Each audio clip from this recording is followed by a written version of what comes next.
সুপ্রিয় দর্শক, আসসালামু আলাইকুম। দেশ ও প্রবাসে যে যেখানেই আছেন আপনাদের প্রত্যেককেই শুভেচ্ছা জানাচ্ছি। আজকে নতুন একটি প্রতিবেদন দেখতেই পারছেন, আমার সামনে একটি আপু আসছে। আপুটা দেখতে শুনতে অনেকটাই সুন্দর। আসলে কেন আসছে প্রতিবেদনে বা কী বলতে চাই, চলুন কথা বলে জানার চেষ্টা করি। আপু আসসালামু আলাইকুম। ওয়ালাইকুম সালাম। আপু আপনার নাম কি? আমার নাম সুইটি। সুইটি আপু, কেমন আছেন আপনি? আছি, আল্লাহ রাখছে কোন রকম ভালো। কোনো রকম ভালো আছেন? পুরোপুরি ভালো নাই? না, আপনার বাড়ি কোথায়, ঠিকানা কোথায়? দেশের বাড়ি জামালপুর। পরিবারে কে কে আছে? মা আছে, ছোট দুইটা বোন আছে, বাবা মারা গেছে। আপনি কি করেন? আমি সেলাই মেশিনে কাজ করি। বয়স কত আপনার? বয়স তো হবে 18-19 পার হয়েছে। বিয়ে শাদী হয়েছিল? বিয়ে শাদী হয় নাই, কেউ করে না বিয়ে। বলেন কি, এত সুন্দরী মেয়ে বিয়ে শাদী করে না কেন?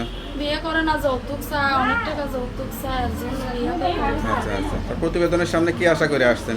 আইসি কষ্ট করে যে একটা মনের মতন মানুষ পাইলে যে আমার পাশে থাকবে, আমার দায়িত্ব নেবে, সেই রকম একটা মনের মতন মানুষ চাই। এখন জোয়ান হোক আর বুড়া হোক, যদি 80 বছরের বুড়া বিয়ে করতে চায় তার কাছে আমি বসে। 80 বছরের বুড়া মানুষকে বাঁচে নাকি বেশি দিন? বাঁচবে, আল্লাহ যেটুকুই হাত দিয়েছে ওইটুকুই বাঁচবে। লেখাপড়া করছিলেন?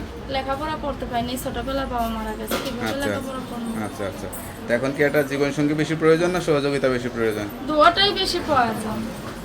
না, বিয়ে শাদী করে যদি কেউ সঙ্গী করে নেয় তাহলে তার কিছু লাগবে না? তাহলে আর কিছু লাগবে না, যে আমার পাশে থেকে আমার দায়িত্ব নেবে, আমাকে হেল্প করবে, হ্যাঁ। তাহলে সে আমাকে যেইভাবে রাখবে সেইভাবেই আল্লাহর কাছে লাখ লাখ শুকর। আচ্ছা আচ্ছা, তো আপনার সঙ্গে কিভাবে যোগাযোগ করবে? মোবাইল নাম্বারে। নাম্বারটা কি মুখস্থ আছে? না।